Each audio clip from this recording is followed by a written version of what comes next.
Thank you for Patreon now for donating to the Patreon. Hey guys, it's Vanity. Ezel back on Card 5 Vanguard, Ezel and Vanity weekly video. So I hope you guys enjoyed it. Like, comment, subscribe, and let's watch out. This time we have a good amount of reveals. We got the new Leonor, which is great. We have some more reveals of the Dragon Empire support cards, and hopefully my talking doesn't get blown out by my computer's rearing because I'm literally uploading a video in the background, and my computer does not want me to be doing this and also uploading at the same time. But do I care? No. So let's go and get the start, shall we? First of today, we have obviously our first card because apparently it's always the first reveal. Now, remember how the Dragon Tree cards were always the 5th reveal of the week? Yeah, this was always the first one, I guess, now. And that is Strenuous Bomber Dragon. Grade 1 boost, 5k shield, 8k base. Auto rear guard when this unit boosts, discard a card from your hand, choose one of your vanguards, and this unit gets plus 2k to end of battle for every 2 of that unit's grade. So, if you're boosting Dragon Tree Boy, plus additional 10, which is great, so 18k booster. It's not the best thing in the world, but it's not the worst thing in the world either, because again, it's 18k booster, and it doesn't have to boost a Vanguard, it can boost anything. So, we found a way to give the rear guards extra crits. Suddenly, this thing has a lot of pressure on it. It's just a solid grade 1 booster, so I could recommend like a 2 of, or possibly even 3 of in a Dragon Tree, Dragon Empire deck. Then we have Silent Hunter Leopardia, grade 1 boost, 5k shield, 8k base. Weirdly enough, another card that supports Draco Trees, which I didn't think we could be getting another one this week. So, auto rear guard when this unit boosts. If this unit's on a rear guard circle with a Draco Tree marker on it, you can choose one of your former rear guards and it gets plus 5k for the turn. All around pretty solid. It's an extra free 5k to any boosted unit, and it doesn't matter, or not even the boosted unit, it can be any unit, so it can be, well, as long as it's the rear guard, so, in the front row. So it could be the one that's being boosted, it could be the next one, if it doesn't hit a magic number without the extra 5k. All around Leopard is pretty solid, allows you to hit grade 3 units as long as they don't see a trigger, and just does it for free, all about being on a Dragon Tree marker, so it's at least a 13k booster of itself. Either way, it's a solid grade 1, and I like it a lot, and I think its art looks cool. I think it's a pretty solid 3 of in a Dragon Tree deck. Then we have Citrix Sun, grade 1 boost, 5k shield, 8k base. Auto is placed on rear guard. If you have a grade 0 rear guard, soul charge 1, then you choose one of your grade 0 rear guards, it gets plus 5k for the turn. Okay, this could be abused in so many ways. You could put it in Roroa and then just get free soul for, which I think may have been its intention. Or you can shove it in Gredfina and then you don't really need the soul charge that much, but it gives your Noble Rose token plus 5. Either way, it's better in Roroa than it is in what's it called, Granfia for several reasons, but still a solid card nonetheless for any deck that's based around grade 0 rear guard spamming, so why not run as a solid 3 of in one of those 2 decks and see what happens.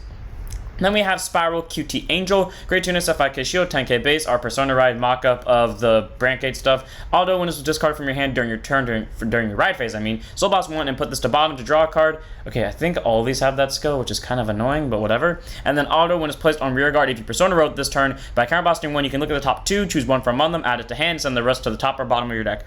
Okay, all around pretty solid, because just a CB1 to add one of the top 2 to the hand, and then you can deck stack the other one for a trigger, or just send it right to bottom.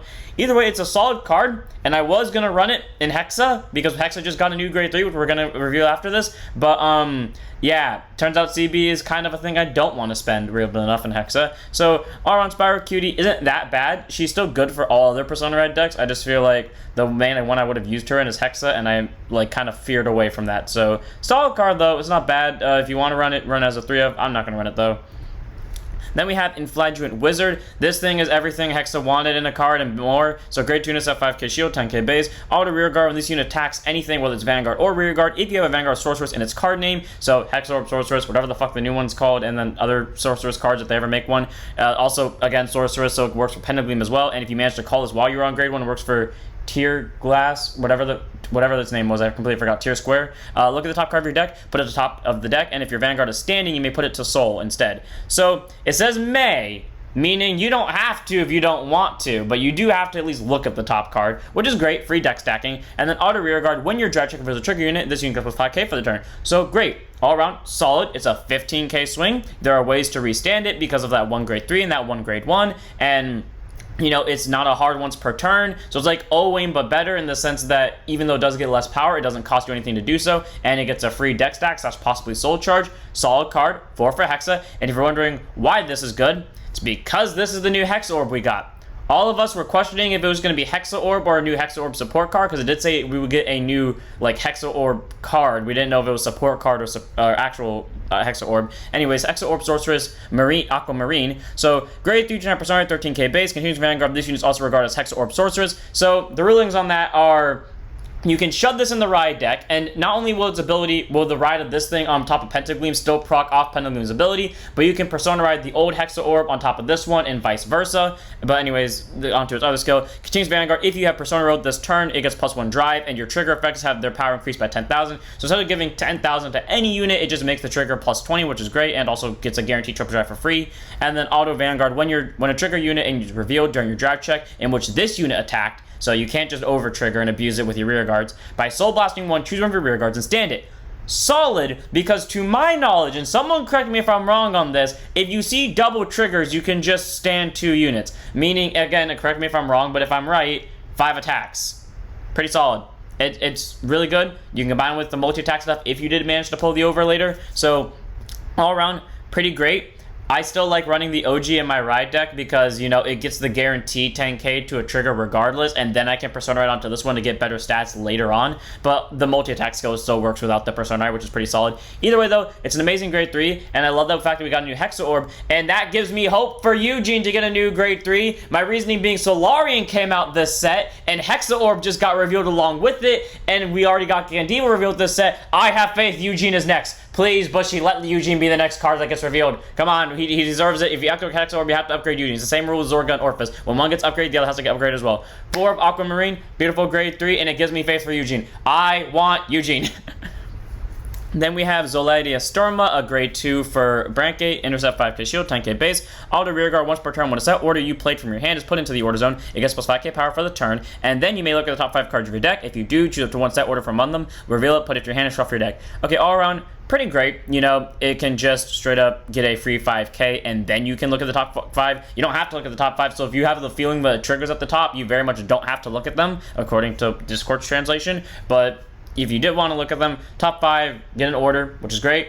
Set you up for the next turn, and you're pretty much solid. All around, Storma is a grade 2. I like its skill a lot, and I can say nothing more about this. 3 of 4 of however you choose to make it. Then we have our new Leonor, Servitude, a Funeral Procession, Leonor Masquez, who got me thinking on what Dradule's reverse might do. Yes, it is confirmed. We do have a Dradule reverse coming. Spoiler alert to anyone that didn't know, and I'm sorry about that, but to be fair, I got spoiled, now I'm spoiling you too.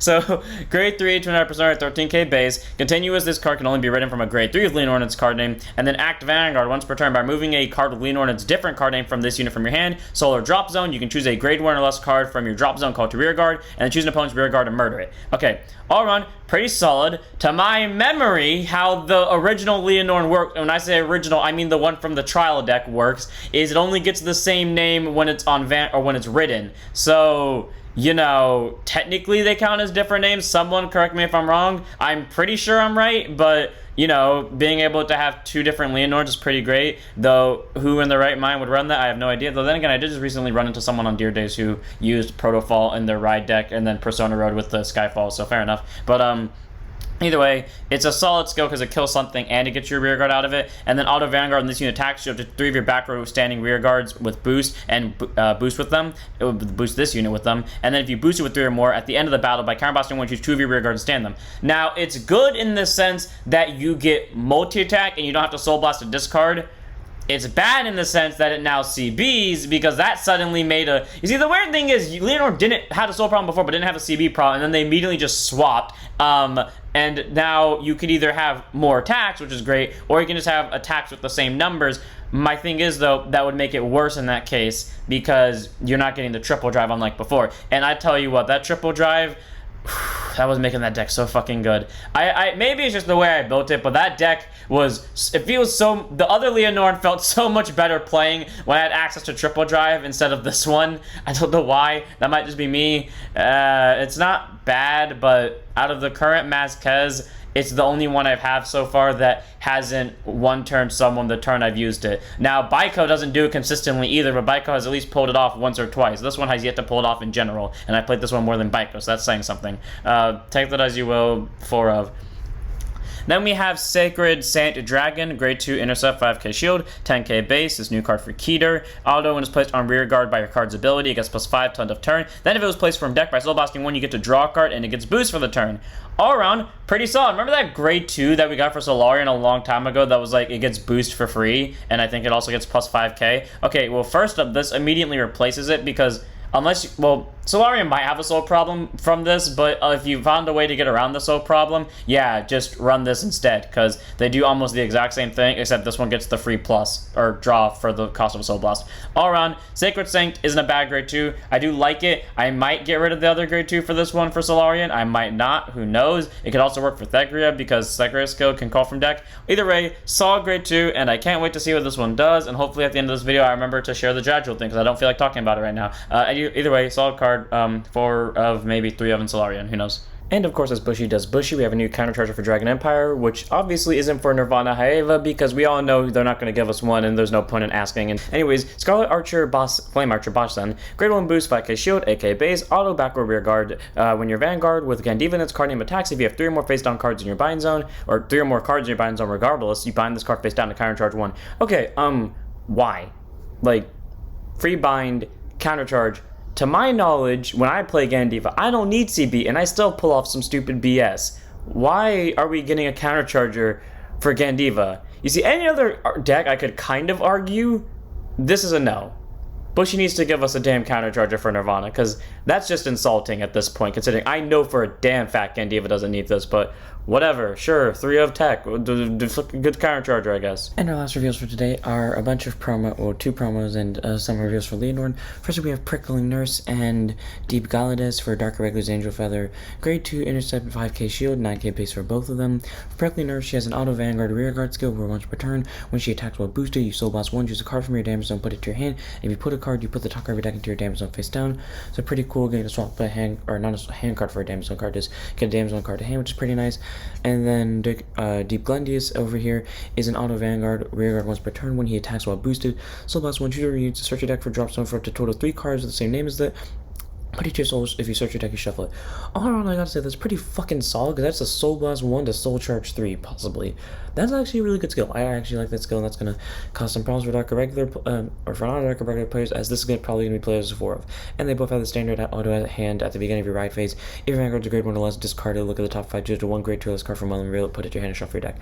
I don't know why they're revealing this like once a month, but they really need to step that up, just because it feels like annoying having to go through this once a month. But either way, they both have really solid skills, and I would see them be abused in, other decks for their own respective purposes. Now we have our Leonor support card. First we have Sprouting Intimacy Amalia. Grade 1 boost, 5k shield, 8k base, contains rear guard during your turn. If your Vanguard is Servitude of Funeral Possession Leonor Masquez, using plus 5k power and auto rear guard at the end of the battle, your Vanguard attack by soul blasting 1, retire it to countercharge 1. Okay. Cool, gets countercharge, gets soul blast, which isn't that big of a problem in the new Leonor, but then, the issue is it's name specific, so if you're not on Leonor herself, this kind of becomes a problem, and I feel like this is gonna, remember earlier when I said, there was a swap between counterblast and soul blast problem? Something tells me this is about to make it a soul blast problem again, so I don't really know how to feel about this. I'm gonna test her, but I feel like there's gonna be a problem with this. Either way, it's a okay grade 1 in my opinion, but doesn't warrant more than a 3 of. Then we have Love Binding Maiden Marquette, grade 2 and 5k shield, 10k base. Auto, when it's discarded from your hand during your right phase, soul blast 1, put it to bottom to draw a card, standard Persona Ride ability. And then auto rear guard, when it's placed on rear guard, if you Persona Ride this turn by counter blast 1, and your opponent cannot intercept until end of turn, and all your opponent's front row rear guards cannot stand during the stand phase. Okay, so why is this not a Meg Colony unit? Because that's just a fuck you. That is a you can't stand your shit and they lose intercept. That is a Mega Colony from 0, but whatever. All around, solid skill, locks things down. I can't wait to see a Meg Colony line when they eventually make one out, but until then, the 2 of tech, because kills rear guards, intercepts. And last reveal for today, we have the days that we are going to get the Lyrical Monastery reveals for their festival booster sets. So I'm just going to go through the arts and you can see the dates later. We have Willista over here, we have Lorinal, we have Celestial, Rosa, and Lauren. This is Clarissa, and this is Lorinal. So we have Festi Magic Willista, Holy Egg Festival Committee Head Clarissa, Holy Angel of Blessings Celestial, Rondo the Full Moon Rosa, and same with me Lorinal. All around, these are pretty solid reveals, and I'm more biased towards this middle one for Rosa because I'm more invested in Rosa with this one. So I can't wait to see where these go, but we have these dates to look forward to them on. So I'm going to end it here. I hope you guys enjoyed. Don't forget to like, comment, subscribe, join us, go follow Twitch, and I'll see you all in the next one. Don't forget to stand up your Vanguards.